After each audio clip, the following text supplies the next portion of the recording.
Welcome to the College Recruiter webinar. The subject of today's discussion will be on everything you need to know to create a winning LinkedIn profile. My name is Andrea McEwen-Henderson, and I will be your host today. I am one of the national account managers with College Recruiter. I have a dozen years of experience in helping large and small employers reach recent college graduates and students. My primary responsibilities are facilitating our webinars, moderating the discussions at our college recruiting bootcamp conferences, as well as working with small to mid-sized employers on their entry-level hiring needs. College Recruiter is the highest traffic college job board with 150,000 unique monthly visitors. We help employers reach recent graduates and students of 1, 2, and 4-year colleges and graduate schools.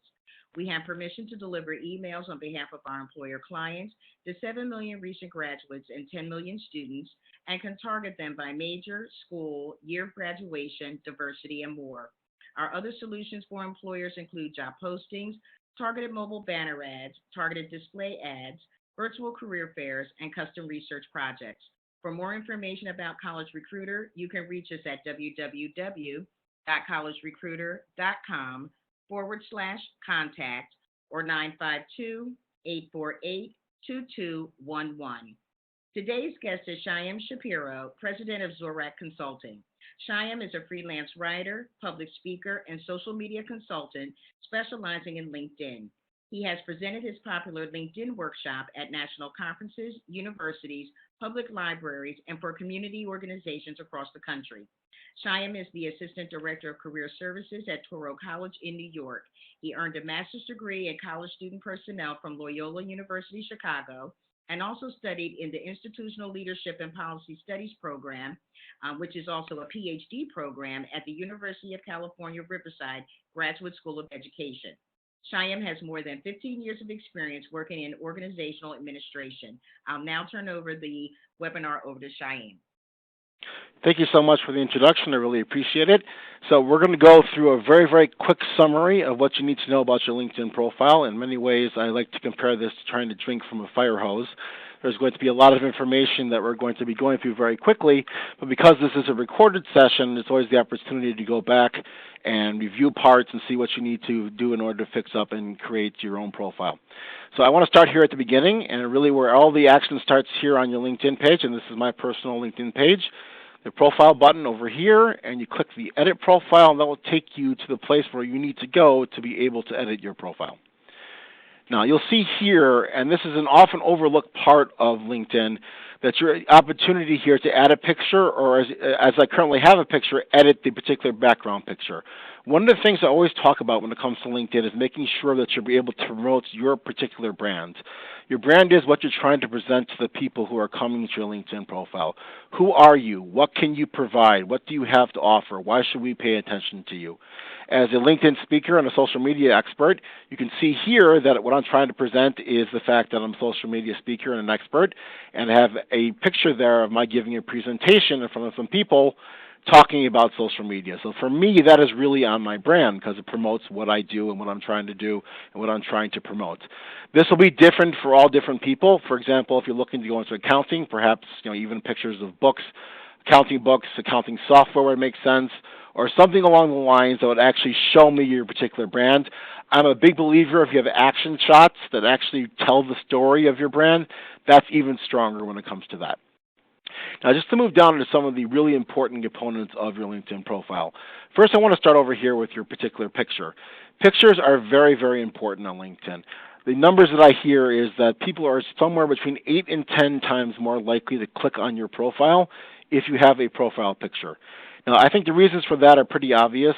When people see a picture, they're able to relate to that picture a lot more than if there's a blank screen. So it's very, very important to make sure that you have a professional headshot picture that's included with your LinkedIn profile. Now, the kind of advice I usually give students is you want this picture to match what you would be wearing if you're going to a networking event within your field. So for most professionals, that would include a suit and a tie or some form of dress or suit along those lines. But, for example, in the IT field, that might be slightly different because you want to wear what it is that would be appropriate in those particular settings because you're presenting yourself as a professional in your particular setting.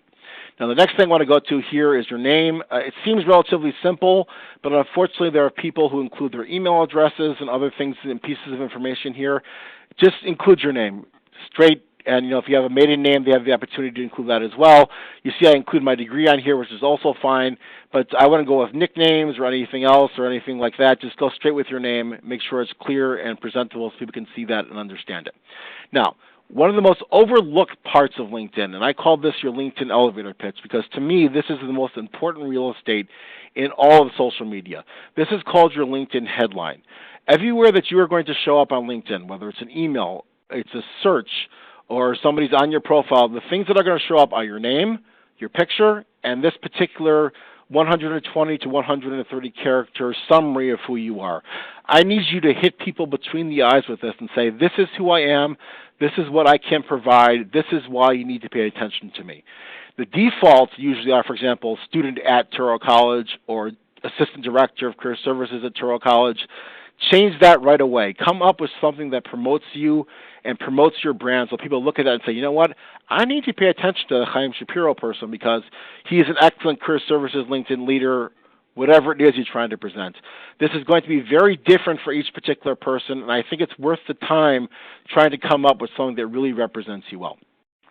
Now, just to move further down here, you see I chose the greater New York City area as my area. I do live in a suburb of New York, but I chose the New York area because everybody is familiar with New York. Much fewer people will be familiar with the small city that I live in, so I think that's the best idea. You also see here that I have higher education as my particular field. Unfortunately, LinkedIn down over here locks you into a limited choice of different professions. Try to find the one that's closest to what your profession is and use that. Sometimes it's not going to be perfect. People do search for you and find you based on your industry, so it's important that your industry be reflective of who you are and somewhat close to what it is that you're trying to do. Now, let's move a little bit further down here. Current positions, and if we have a little time later, we'll get to this, but I don't think we will. If you click on this, it's going to take you down here to where you're able to include bullets and things about what you've done in each particular position. What I do want to highlight here is this little link, this little Touro logo right over here, because that's actually a very important component of what you're going to be including in a lot of sections of your LinkedIn profile. So when I put in my current employment here at Touro College, I started typing in Touro College and allowed the LinkedIn autofill to complete it. That way it actually associated with Touro College and the Touro College logo, and that makes sure that when people are searching for people who work at Touro College, or for example, Pace University, University of California, Riverside, they're able to connect that directly to you. If you put in your own information, it might not show up in searches. And again, if people aren't finding you, or if they're not clicking through to your profile, you really lost the opportunity to really grab a hold of them.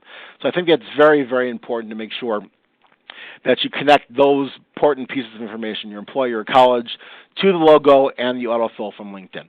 Now, just to move a little bit further down here, you'll see here on the right, we have your contact information.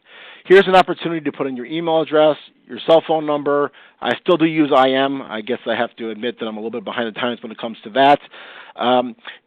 These have to be filled in with the information that's requested. In other words, you can't put a phone number in your email field. You cannot put another email in your phone field. The requirements of LinkedIn is that you actually follow what the field actually requires or says. You do want to think about whether you want to include your email address or your phone number because, yes, I do get some spam emails and some spam calls from people who are looking to sell things. To me, it's worthwhile because, for every spam that I get, every 10 spams that I get, if I get one legitimate call, to me that's a worthwhile kind of investment. You also see here that I have a link directly to my particular Twitter page. I'm not going to click on this little button here where you connect it because that'll take me to the sign-in page for LinkedIn. Important to connect that if you have a professional LinkedIn account. And the other part that I want to show you is right down over here where you can include other websites. Now, the default here, if you see down here, is it has personal website, company website, blog, RSS feed, et cetera, et cetera. You can put those in and that works. But if you want to direct people to your content and have them know what they're going to, putting in a little description of what they're going to is a much more powerful way of doing that. So that way, when somebody comes and sees my profile, they're like, oh, this is my opportunity to book LinkedIn workshops with Chaim Shapiro. It's descriptive. And you can do that for up to 3 websites here for free on your LinkedIn profile. Now, the next section I'm going to go to here is what we call the Vanity URL. You probably have a URL already that's something like linkedin.com/pub/ some of the letters of your name and some numbers. You want to change that. You go to this little star over here, Then I'll pull up another page, and here on the right, sometimes it's at the top, sometimes it's a little bit further down, it gives you the opportunity to change that. Now, two things will happen. First of all, it'll change the PUB to IN, and then you get to put in your first name, last name, no spaces, no capitalizations, no punctuations, and click Save. What that's going to do is going to change your LinkedIn URL. From now on, your LinkedIn URL is going to be that updated LinkedIn URL. The PUB will no longer work. Now, but if you have a more common name, sometimes you want to include other information. For example, if Chaim Shapiro was a more frequent name, I might put in Chaim Shapiro MED, Chaim Shapiro Career Services, something along the lines that makes it on my brand but makes it more personal to me. Now, one of the reasons this is great is once you have this much more professional sounding and looking LinkedIn URL, you can include that as a signature line in your emails, and I do. So if you get an email from me, that signature line is there. If somebody wants to take a look at my LinkedIn profile, they can definitely do so. If they're not interested in taking a look at my profile, no harm, no foul. So it's a great way to get people to take a look at your profile without having to ask them to do anything. Now, I'm just going to point out a couple other small things because we're running out of time here. LinkedIn just released a publishing software, and this is about a year and a half old, and you can actually publish content and post it and embed it into your file. Now, this is not a blog. You don't want to include information here that you would include if you're talking to friends or about sports. This is going to be professional writing that is on your brand. So I usually tell people what you want to do here is if you've written something that is of publishable quality, meaning you would send it to a journal, you would send it to a newspaper to be published, those are the kinds of things you can put in here. I have my top 3 up over here in order based on what I think is most important. Unfortunately, LinkedIn does not let you order it in the way that you would like, but I think it's important to put it in the order most important, then second most important, then third most important. Again, publishable quality stuff. This is not a place for your musings and your thoughts unless, if it's about sports or Hollywood, unless that is particularly part of your brand. So you want to get things that you would publish somewhere else. Now, what I want to show you on the summary statement is not so much the summary itself, because a lot of people have different thoughts on this, is this part right over here where you're able to embed actual media content.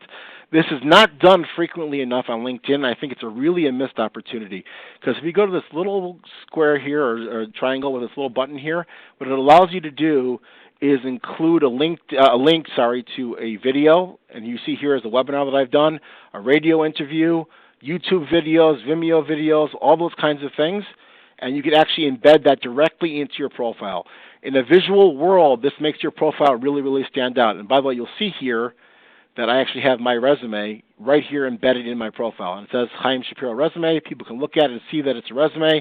If they'd like to, they can download that directly to their profile, directly to their desktop.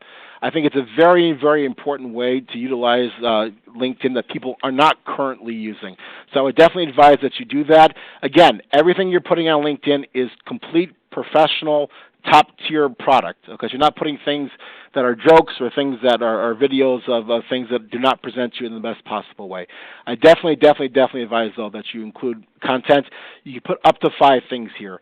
If you put more than 5 things, it ends up down here under this little See More, and chances are people actually looking at that are very, very small. So I think that just about wraps up what I wanted to talk about specifically when it comes to your LinkedIn profile. And just by the way, you can include more media content for each of your sections, so under each of your jobs and all those things. But that's the basics of what I wanted to talk about for setting up and beginning the process of working on your LinkedIn profile. And with that, I'm going to hand the microphone back, and hopefully Andrea will be able to take over right then.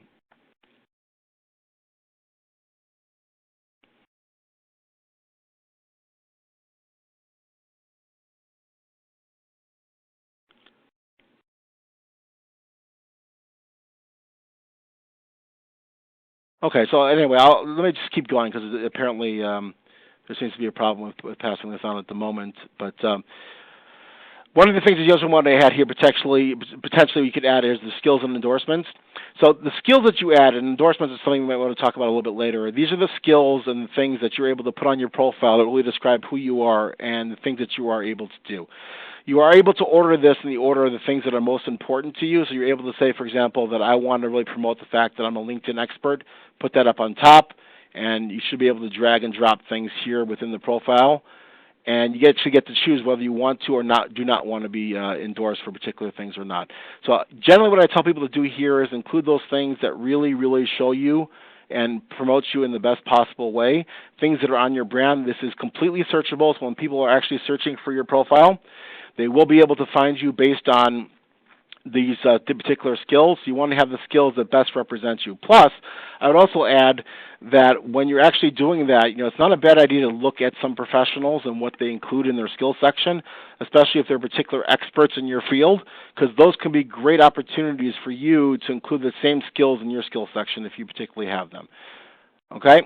And just moving a little bit further down here, when you go further down the profile, there are other things that you can add depending on how things are important to you. My philosophy is always, the more important something is, the higher it needs to be on your LinkedIn profile.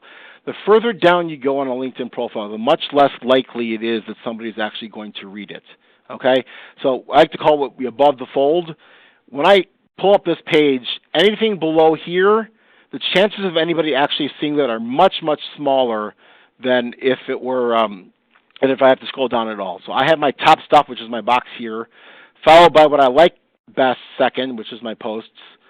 And the decision board doesn't show up for other people that are seeing it. It just shows up on mine. But the summary statement for me is the next most important thing, followed by my work experience and what I've done in my particular jobs with rich media content. And then after that, I included skills, then publications and projects. These are all things that you can include, and the idea is to sell yourself in the best possible way. I definitely try to encourage students to make a more robust profile as long as there's content that you can add that's worthwhile. You don't want to add content that doesn't present you in a professional way, but the idea is to add content that really does present your brand in every possible way. You can see here are a couple of the other things you could add to those particular parts of your profile. Now, I have a number of things on there already, but certifications, supported organizations, patents, test scores, and those kinds of things. So these are all things you want to add depending on how your profile view and what you're trying to present yourself as and what your particular area of expertise is. That's great, Chaim. Now, I do have a couple questions here. Again, when should students start reaching out to people on LinkedIn? That's a great question. I think it's very important to make sure you have a professional profile before you start reaching out. I always tell people, garbage in, garbage out. That if you start reaching out to people before you have something specific that actually presents you in a positive way, you haven't helped anything. So I think going through this webinar and setting up at least the foundation of a great profile is the best time before you start reaching out to people, because you don't want them coming to your profile if you're not presenting yourself professionally.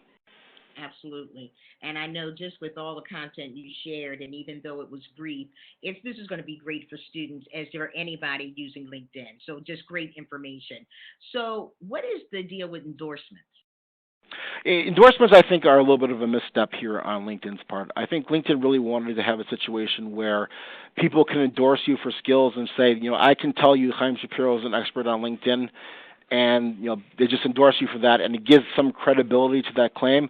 Unfortunately, people just started endorsing without really giving thought to it, mostly because LinkedIn has actually suggests who you should endorse, and a lot of people just fill that out. So to me, it really doesn't have the same meaning that it should have. But from my perspective, if I endorse somebody, I stand behind that endorsement 100%. So if somebody came up to me and asked me, why did I endorse so-and-so for a particular skill, I will be able to tell you why I endorsed that person. So I definitely stand behind my word when it comes to that. Great. And my last question for you is, how does a student choose, and this could be for a student or just for anyone utilizing LinkedIn, how do you choose which skills to feature on your profile? So I think the best way to do it, what I try to tell students to do, is try to find people that are leaders in your field.